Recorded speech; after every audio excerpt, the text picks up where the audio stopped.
Hello guys, welcome back to our channel. As George welcomes you all.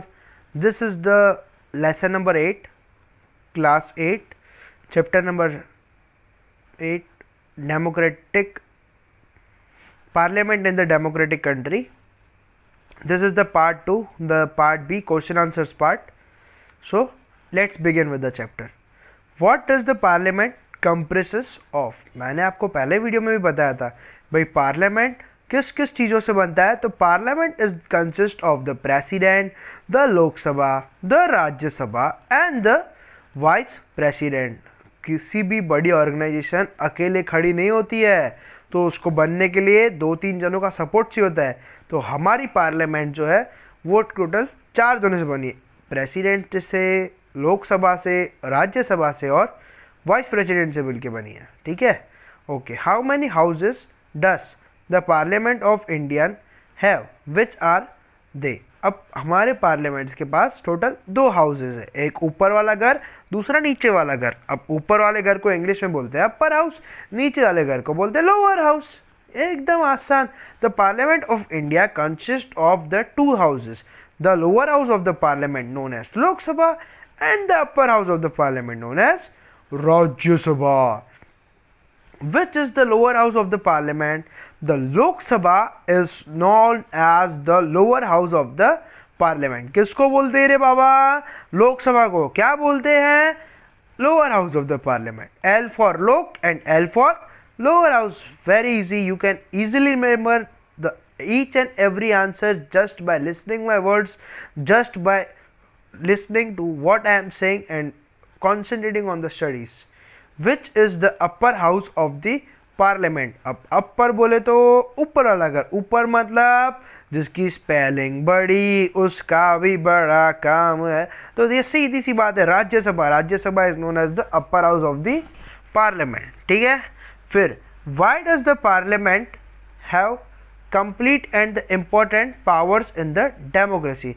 तो उसके बाद उसका आंसर भी तो बताना है. तो the parliament have complete and important powers in the democracy because it represents the people of the country. The member of the parliament are the representatives of the people who are elected by the people. मतलब क्या sir, आप तो बहुत ज़ोर से पढ़ते हो, बहुत फास्ट पढ़ते हो. Don't worry, be happy.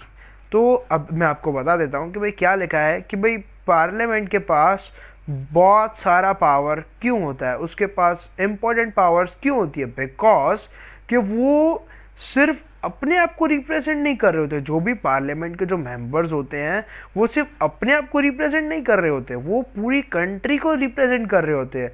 और वो कंट्री के अंदर जो पार्लियामेंट होती है, वो जो होते हैं, वो जो पार्लियामेंट के लोग होते हैं, उनको वो कंट्री के लोग ही इलेक्ट करके चुनते हैं ताकि हम लोगों को वो रिप्रेजेंट कर पाए, हम पीपल को वो रिप्रेजेंट कर पाए और हमें कुछ अच्छा इंसाफ दिला सके. इसके लिए बहुत उनकी जो पावर होती है वो इम्पोर्टेंट होती है. फिर mention the main functions of the parliament. अब इतनी अच्छी पार्लियामेंट है, इतनी बड़ी पार्लियामेंट है हमारे पास इंडिया के पास, तो उसके फंक्शंस क्या है, मेन फंक्शंस क्या है? तो the main function of the parliament are when the parliament is in the session, the time for question hour is decided in the beginning itself. ये पॉइंट शायद आपको आज तक नहीं पता था कि कोई भी पार्लियामेंट चालू होने से पहले उसका क्वेश्चन करने का समय और आंसर करने का समय पहले से ही डिसाइडेड होता है. आंसर का नहीं, पर क्वेश्चन का समय पहले से ही डिसाइडेड होता है कि भाई इतने टाइम तक ही जो स्पीकर है या चेयरमैन है क्वेश्चन कर सकता है, उससे ज़्यादा टाइम अलाउड नहीं होता है. The parliament makes new laws and makes amendment in the old laws. ये भी बहुत इंपॉर्टेंट लॉ है कि भाई पार्लियामेंट जो है वो लॉज बनाता है और उसके बाद जो उनके पुराने लॉज हैं, अगर उस लॉ में कोई तकलीफ है तो वो लॉज को रिप्लेस करता है या उसको मॉडिफाई करता है. ठीक है, मॉडिफाई करना मतलब उसको और भी अच्छा करना. What is called the constituency? For the Lok Sabha elections the whole country is divided into various section according to the geography and the population. To facilitate the voting each voting section is called as constituency. अच्छा, तो जब हमारे लोकसभा के election हो रहे होते हैं तब हमारी कंट्री को दो पार्ट में डिवाइड कर देते हैं, या तो फिर अगर कंट्री बहुत बड़ी है तो उसको 3 या 4 पार्ट में डिवाइड कर देते हैं। तो वो ईच पार्ट जो है, वो जो ईच सेक्शन है, जितने पार्ट में कंट्री को डिवाइड किया है, जैसे हमारी कंट्री को 4 पार्ट में डिवाइड किया, ईस्ट वेस्ट साउथ नॉर्थ, तो हर एक पार्ट को कॉन्स्टिट्यूएंसी कहा जाता है। बहुत आसान है। Who does the president appoint as the prime minister? Prime minister किसको बनाता है प्रेसिडेंट? मेरे को, आपको तो बनाएगा नहीं। तो जब इलेक्शंस होते हैं, after the general election, the president appoints the leader of that party or a coalition of the parties which has a clear majority in the parliament of the prime minister। मतलब वो बंदा या वो बंदी जिसके पास elections के बाद, जो पार्टी इलेक्शंस हुआ उसके बाद उसके पास मेजॉरिटी ऑफ द पीपल है, तो उस बंदे को या बंदी को अपना जो प्रेसिडेंट है वो बना देगा prime minister of that country. Who elects the member of the Rajya Sabha? अब राज्यसभा को आप मैं तो इलेक्ट कर नहीं सकते क्योंकि हम तो छोटे हैं। तो the elected members of the legislative assembly of different states elects the member of the Rajya Sabha. Who becomes the chairman of the Rajya Sabha? The vice president becomes the chairman of the Rajya Sabha. Which house of the parliament is never dissolved completely? तो the upper house of the parliament is never dissolve complete. Dissolve होना मतलब खत्म होना। जैसे एक बार है chocolate है, तो चॉकलेट का कैसा होता है, एक बार खाओ खत्म, पर ऐसा नहीं है। ये जो चॉकलेट्स है, मतलब ये जो पार्ट है हमारी कंट्री का, वो कभी भी डिसॉल्व पूरी तरह से नहीं होता। सिर्फ इसके 1/3 मेंबर्स हर साल या हर 5 साल में या 3 साल में एक बार रिटायर होते हैं। क्या होते हैं?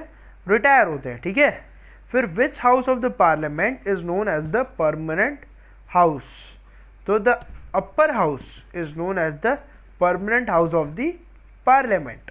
ठीक है। अब आप ये पूछ रहे होंगे कि सर ऊपर लिखा है ये डिसॉल्व नहीं होते और नीचे लिखा है permanent. The answer, the meaning is different. वो बोल रहा है कि भाई, फर्स्ट आंसर में ऐसा बोल रहा है कि भाई हमारे जो यहाँ के मेंबर्स हैं वो कौन से हाउस में डिसॉल्व नहीं होते। डिसॉल्व नहीं होते मतलब ये जो हाउस है ये परमानेंट तो है। अब देखो, एक ऑफिस होती है, ठीक है, एक मेरी कंपनी का नाम है S George group of industries. अब ये एक ऑफिस है, तो वो ऑफिस के अंदर काम करने वाले लोगों को मैं रिटायर करता हूँ, पर मेरी ऑफिस कभी रिटायर नहीं होगी। सेम टू सेम यहाँ पे ही है कि मेरी ऑफिस कभी ख़त्म नहीं होगी, पर जो मेरे ऑफिस में एस जॉर्ज कंपनी में काम करने वाले लोग हैं ये हर 2-3 साल में एक बार या रिटायर होते जाएंगे। ठीक है, क्योंकि अभी उनकी उम्र हो गई ना, हमें भी तो नए नए बंदे चाहिए। What does the government come to know during the question hour in the parliament? The question hour, the member of the parliament ask question through which they gain information about the working of the government, and thus the parliament controls the executive। मतलब question our में क्या होता है कि भाई government देखती है कि भाई क्या देखती है कि भाई क्या तकलीफ़ें हैं, भाई हमारे पब्लिक्स को क्या तकलीफ़ें हैं, और उसके बाद उसकी मदद से, और वो जो पब्लिक है जिसने क्वेश्चन किया है उनकी मदद से गवर्नमेंट बाकी के लोगों को कंट्रोल करती है और बाकी की जो भी तकलीफ़ें हैं उसको दूर करती है। What is the responsibility of the member of the parliament? अब पार्लियामेंट में एमपी बन गए, तुम इतने बड़े इंसान बन गए, तो तुम्हारी रिस्पॉन्सिबिलिटी क्या है? तो the responsibility of the member of parliament is to ask question to the government about its administrative function. सही बात है भाई, अगर आप एमपी बन गए तो हम पे सिर्फ बैठ नहीं जाना है, आपको आपकी गवर्नमेंट को कंटिन्यूस क्वेश्चन करते रहना है कि where are you working, what are you doing for the people of this country. हमें उनको बार बार हैरान करते रहना है, हमारे एडमिनिस्ट्रेटिव को, ताकि वो हमारे पीपल के लिए, हमारी पब्लिक के लिए जो हमें वोट करती है उसके लिए बहुत सारे काम करे। ठीक है। ऐसा नहीं कि बस एमएलए एमपी बन गए, बात पूरी, जलसा करो, पैसा कमाओ और बस अपने घर भरो। ऐसा कभी नहीं करना है। अगर आप में से कोई एमएलए या मेरी जो भी वीडियो देख रहा है एमएलए एमपी बनने वाला है, तो प्लीज़ मैं आपको रिक्वेस्ट करूँगा, first help the people, serve the country and then look for yourself, because you are the public servant. public servant मतलब पब्लिक की सेवा करने के लिए तुम लोग इस बड़ी अपॉर्चुनिटी या अपनी तो इस बड़ी जगह पे पहुंचे हो, ठीक है। फिर how does the opposition party play an important role in the democracy? In a democracy, the opposition party plays an important role to ensure effective administration by highlighting any loop holes. अब loop holes बोले तो क्या, loop holes बोले तो कुछ भी तकलीफें अगर आप हो और आपका भाई है, अगर आप कुछ भी गलती करते हो तो आपका भाई आपको बारे में घर पे बता देगा। वैसे ही अगर जो रूलिंग पार्टी है तो कुछ भी गलती करती है तो अपोजिशन पार्टी उसकी गलती की बैंड बजा देता है और वो पूरी गलती को सबको बता बता के फैला देता है, ताकि वो जो अपोजिशन पार्टी है वो वापस से इलेक्शन कर सके और ऑपोजिशन पार्टी भी जीत सके। तो रूलिंग पार्टी के ऊपर हमेशा प्रेशर बना रहता है, क्योंकि उसको पता है ऑपोजिशन पार्टी की नज़र उसी पे है। उसको हराने के लिए ऑपोजिशन पार्टी कुछ भी कर सकता है।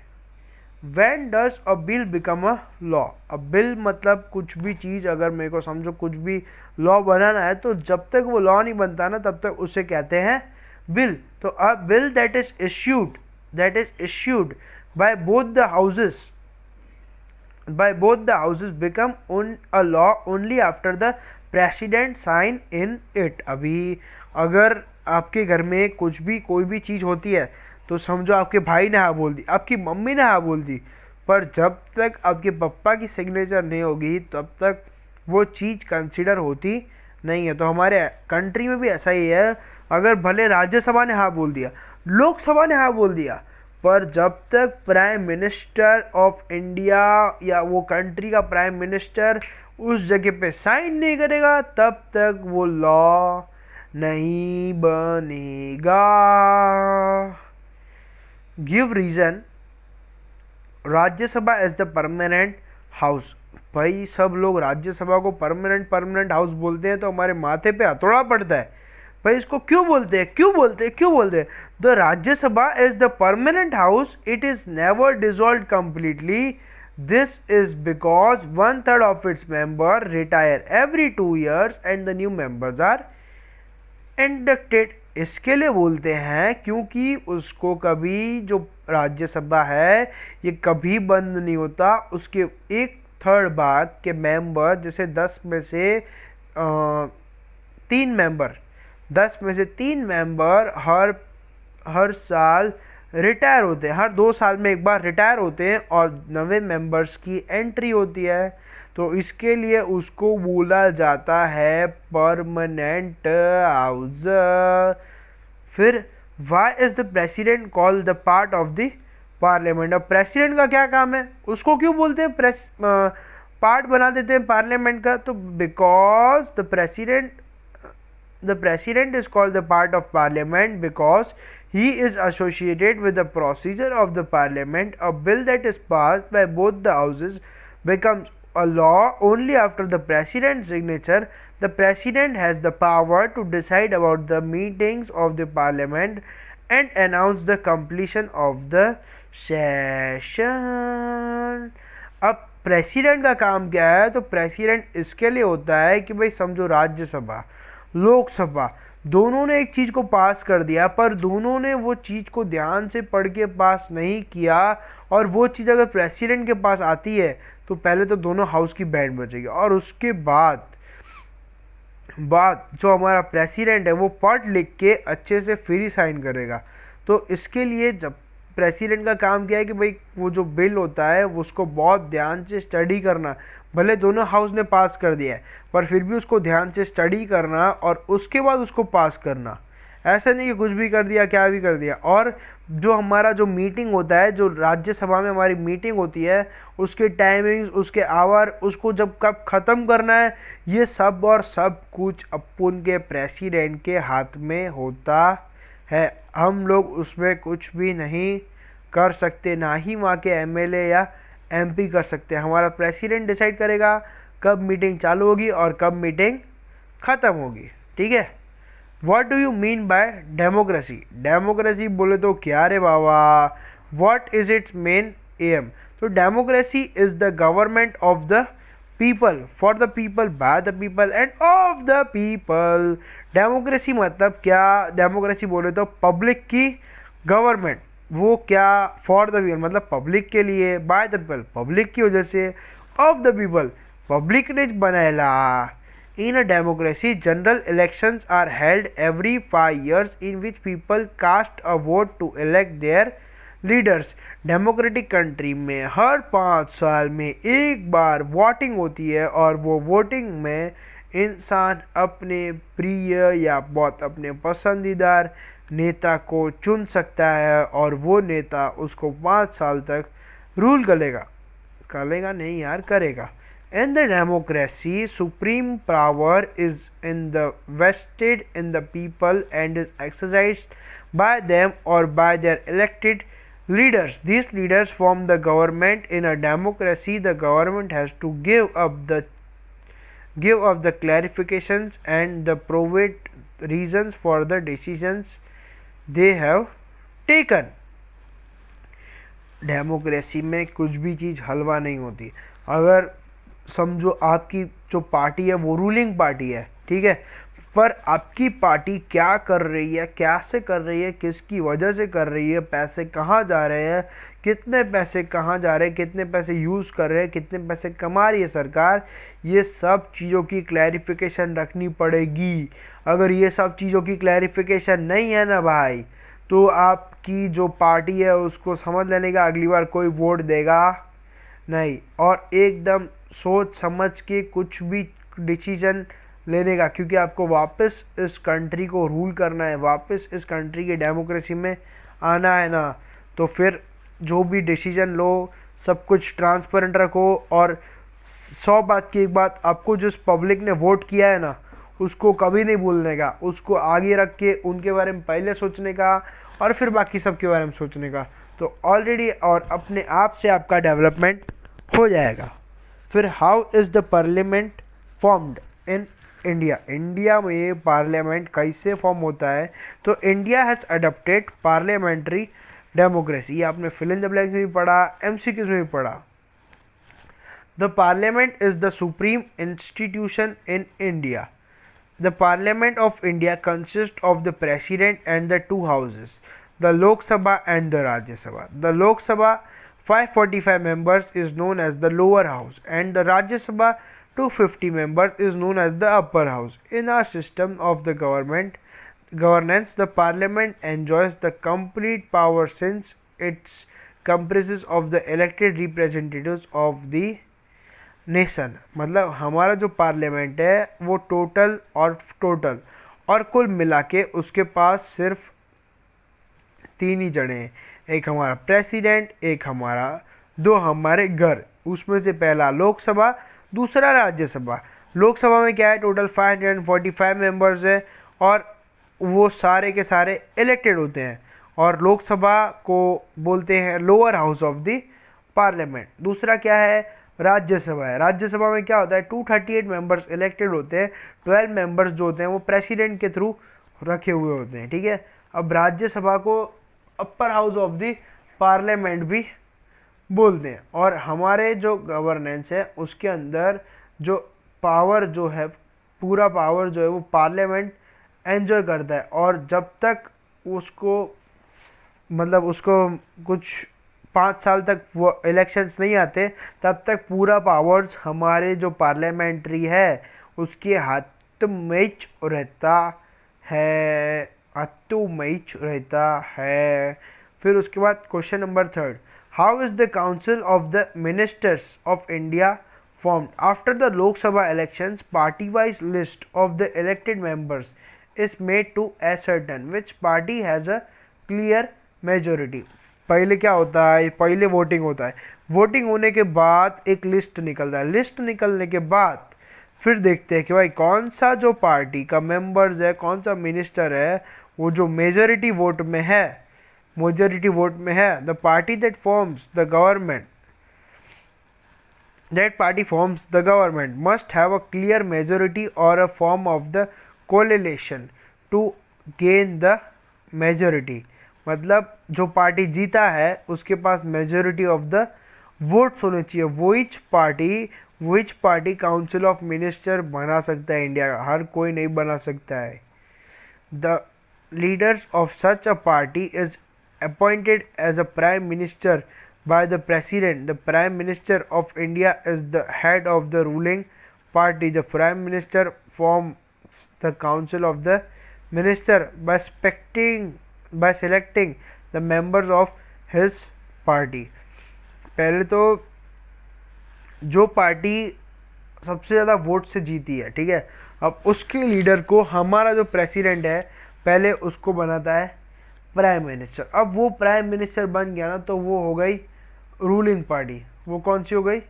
Ruling party. और जो प्राइम मिनिस्टर है वो रूलिंग पार्टी में जैसे ही पहुंच गया उसके बाद वो आपको आपकी काउंसिल ऑफ मेंबर्स बनाएगा और उसके बाद ईच मेंबर्स को एकदम क्या बोलते हैं, कुछ भी डरे बिना अपनी सेवा करने का आदेश दिया जाएगा. भाई तुम लोग अपने कंट्रीज़ की सेवा करो या उसकी कंट्री की मदद करो. And he hands over one और more department to each minister. The minister along with the prime ministers to get the heavy take administration decisions.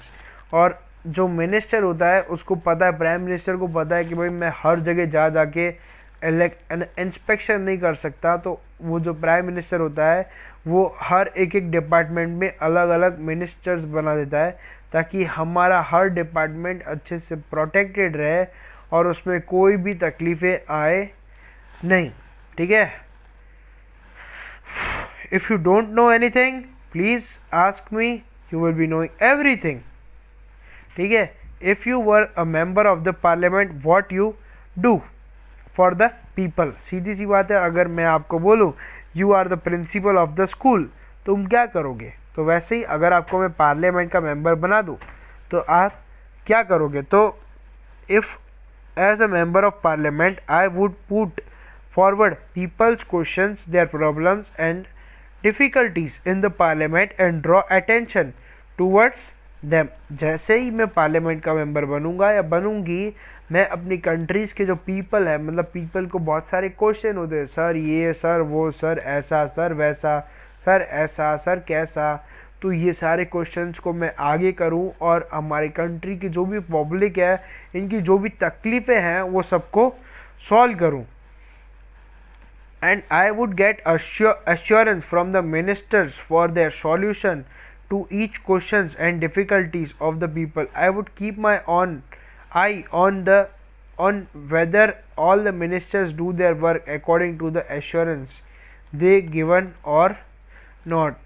और फिर मैं ये भी ध्यान दूँ कि हमारे जो मिनिस्टर्स हैं, हमारे जो वर्कर्स हैं, हमारे जो लोग हैं वो अच्छे से काम कर रहे हैं कि नहीं. मैं अपनी जो आंखें हैं हमेशा उन पे बनाए रखूँगा ताकि हमारे यहाँ पे कोई भी तकलीफ़ें आए नहीं और हमारी जो कंट्री है वो मस्त एकदम जोरदार वर्ल्ड की बेस्ट कंट्री बन जावे पार्लियामेंट्री में और रूल्स के हिसाब से और डेमोक्रेटिक के हिसाब से. और सब लोग अपन की कंट्री से इंस्पायरेशन लेने के लगे. और this is the end of the lesson number 8, democracy in parliamentary in the democratic country. Thank you guys, thank you for being with us. George, love you all.